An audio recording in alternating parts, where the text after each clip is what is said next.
All right, so this story I found a little while ago, and it really pissed me off, and I'll tell you why. It's done by a credible source, NBN News. Nothing against them; they've done a good job. December 2020. Okay, so that's pretty much in the last bit of the COVID. Anyway, police warn against dodgy locksmiths. Okay, no issue there. Police are warning against unlicensed locksmiths after a recent internet scam.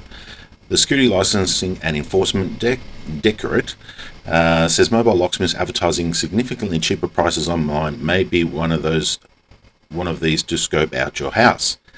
I don't know if that's true, but anyway, we'll move on. This Christmas and the holiday fast approaching, it's not only your family and your friends who will be wondering about Christmas goodies, says SLED spokesperson. If they don't have a license or don't want to show you their license, the alarm bell should start to ring.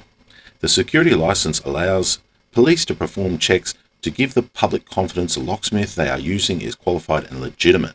Now that shit me right there. That shit me right there, because they're the ones who decided that you don't need to be qualified to be a locksmith. So they're giving a false, misleading statement designed to give the public confidence when it is not true. It's just not true. They dug a big, huge hole in the industry by saying you don't need to be qualified, you don't need training, you can just have a license. And we never had all these problems before, and now we do. So let's go over this just a little bit more. Okay, so they're out to scope out your home. Possibly, more or less, they're just there to overcharge you, to be honest with you. I don't think they're going to come back and do that. I mean, they're already quite clearly, stealing from you, and you're handing them the money. So why would they want to come back and, rip you off? It doesn't look like they've got good lock picking skills. I mean, we could just go back to a further, where was it here? Look at this. Okay, I don't think they got great picking skills in the first place. So anyway, this statement, so the rest of it's okay. Alarm bells and all this. I don't really think the person who is representing SLED here has too much of an idea of what the actual real problem is. Leave it down in the comments. Anyway, this statement here just gives me the shit. So I sent SLED a letter saying it's a misleading and a false statement. I had no response from it. Funnily enough, no response. I'll read it again. The security licensing allows police to perform checks to give the public confidence that the locksmith they are using is legitimate. Okay, so just because they have a license doesn't make them legitimate. Just because they have a license doesn't make them qualified.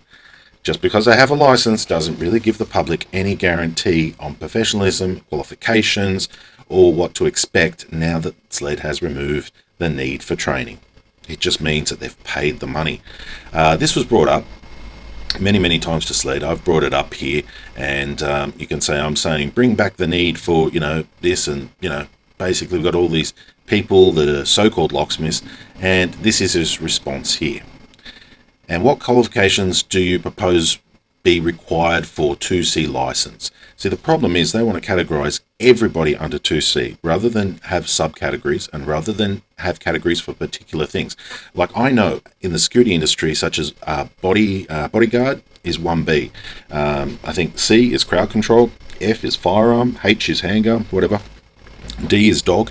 So in the class 1 category, they're happy to give all these different categories to differentiate the difference in the security license. When it comes to 2, they're not interested. And I can tell by what is written here, if you're willing to read all this crap on screen. Okay, so basically, they don't want to put they don't want to put training as a necessary requirement, because 2C falls under installing alarms, cameras, fences, doors, window grills, and roller shutters, safes, access control systems, and locks. Okay, now let's just have a little look at this, okay? This is the director of SLED. Installing alarms. Well, it's a no-brainer. That's electronic security, cameras, electronic security, fences, physical security, doors. Doors are not, unless they're strong doors. People install doors can fall under handyman and other categories of house repair. Unless it's a strong door or a vault door, that shouldn't be there. Window grills as well. Window grills can, look, if you want to put those two together, they can have their own category. Window grills and grill like screen doors and things like that. That's our own category. And those ones there would not require a 4-year training, no. Installation alarms and cameras, I believe that's a 6-month training course. Then you need your cabling license. So those ones there are not the 4-year training that locksmiths have. Fences, well, I don't know about fences unless they're security fences like bollards that stop trucks and things like that, which would also fall under the steel grille and window physical security. Roller shutters, no, I don't think that should be in there. Safes, yes, falls under locksmiths. Access control falls under electronic security. So basically, I've narrowed it down to 3 effing categories. No big deal. But they want to basically make them all the same under 2C and not separate them. And because people for roller shutters are in the 2C, if they don't need training, then nobody needs training, which is a very silly way to do things. We wouldn't have people in the industry claiming to be something that they're not and overcharging and doing dodgy work if the requirement to trade as a locksmith was the standard 4 years with doing all the proper training. They just wouldn't do the course, and if they haven't done the course, they don't get the license, then they're susceptible to $10,000 increment fines. But at the moment, they're not. They're not, because they can just go buy the license. So basically, who opened the door to this problem? I guess we could say it was SLED. Okay, anyway, in New South Wales, roughly 40% throughout the education active. Anyway, they've sold about 40% more licensing. That's what he was waffling on about before. So I just wanted to touch base on that, because when I look at their website, locksmiths must hold a 2C license and work in the security industry. While there are no specific training requirements to apply for a 2C license, locksmiths must have completed their relevant training. Okay, well, that's a backward statement. If you must have completed your relevant training, why is there no specific training requirement? And if you can get the license without no specific training requirement, where is the need to complete your relevant training? Are there any penalties for not completing your relevant training or not having training? No, there's not. Is it enforceable? No, it's not. So why does it say must have completed their relevant training? It's not necessary. And there's plenty of people out there who haven't completed their necessary training. And that is why you are seeing things like this at $700. Okay, so it's a mixed statement. While there is no specific training required to apply for a 2C license, you must have completed the relevant training. Before, that statement was not there, and it was just this statement: locksmiths must hold a 2C license to work in the security industry. And the second statement was locksmiths must have completed their relevant training. You need to provide evidence of that. This statement here is just thrown in there for good luck. We'll back it both ways. 50-50. Hey, 50-50. If that doesn't work, then that works. And we'll leave this statement in there to make it sound like we're actually, covering and protecting them, And that's why when I see a statement like this, a security license allows police to perform their probability checks to give the public confidence that the locksmith they are using is qualified and legitimate. Okay, that doesn't do that. The license allows the police to check that they have a license. It does not allow them to check that they've completed their qualification trainings, because it's impossible for them to check that, and that was normally checked by SLED before issuing the license. Now it's not, so they cannot do that. They can only assume that they're qualified and legitimate. Well, you don't know what the locksmiths out there doing, who they're charging, who they're overcharging, and how they're doing their duties. So there's no way for anybody to do that. So this is a fluffy statement given by SLED to the news people here that just basically is meant to instill confidence in the public, but it doesn't. It's meant to address what it's saying here, dodgy locksmiths, but it doesn't. And this is what just really shits me. Leave your comments down below. This is just like, I don't know how to explain it apart from it's bullshit. It's absolute waffling bullshit that doesn't really address the problem. Any business that offers locksmith service must have a master's license. That's a true statement. Right there, no problems. For more info, go and type security into, so you can actually check on a security license number. If you've got a license number, you can simply go to the SLED website and look it up. But what does that mean? It just means they've paid SLED some money. It doesn't mean that they're legitimate or qualified. And if you think that it does, you're in a false sense of reality and false sense of security.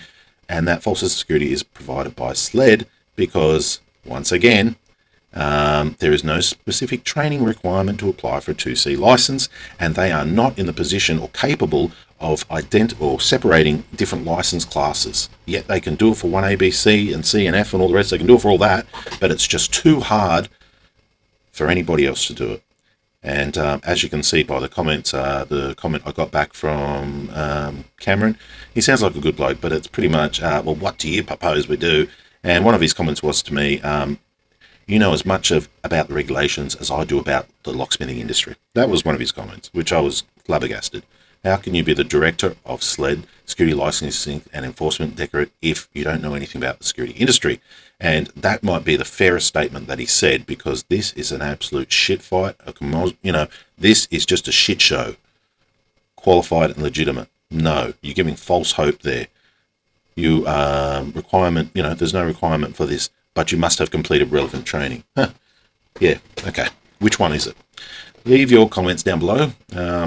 I am for anybody holding a locksmith license to have completed some sort of formal training, and I believe the vetting process that goes on with getting an apprenticeship and doing that course, and also the training, generally weeds out a lot of unsavory people who want to go around there picking locks and ripping people off. Generally they're all gone in the first year, and I believe the proper training is what the customer is paying for.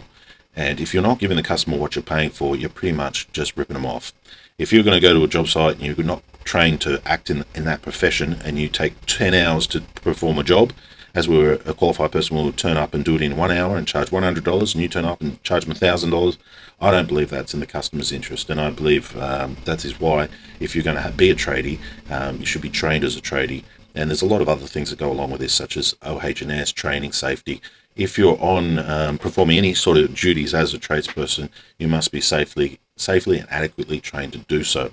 And then you're going to think, oh, well, it's just lockpicking and this and that, and it's not. It's not. Locksmithing goes into everything from heavy lifting to welding to being on job sites, safety, all these sorts of things. So yeah, to be trained as a tradie in New South Wales, generally you do go over a lot of safety training, hazards, electrical hazards. You go over it all as a general sort of course, so that you know you're competent as a tradesperson that can walk onto a job site. So I'm all for the training, but anyway, many of you aren't, and I notice that when I do post a video saying that you know, a qualified locksmith is better, I get a few thumbs down. So look, if you want to thumbs down this video, go for it. I'm just making the statement on what I believe and where I think the security industry should be changing, and also to say that, you know, I'm pretty pissed off with a statement saying that you know, anybody with a license is qualified and legitimate, which it isn't. That's just an assumption. It's just an assumption. You can hide behind a master's license and a locksmithing license, go around ripping people off and doing whatever you want, as long as you've paid your money. Like, look at that. That's appalling. That's appalling. $700. Leave a comment, and thanks for watching. Oh, this is one on a previous video I did of just somebody charging $700 to open up that knob set on Sunday. Okay. Not qualified, not trained, licensed. Yeah, most likely. Yeah. Whose fault is this? All right. Thanks for watching.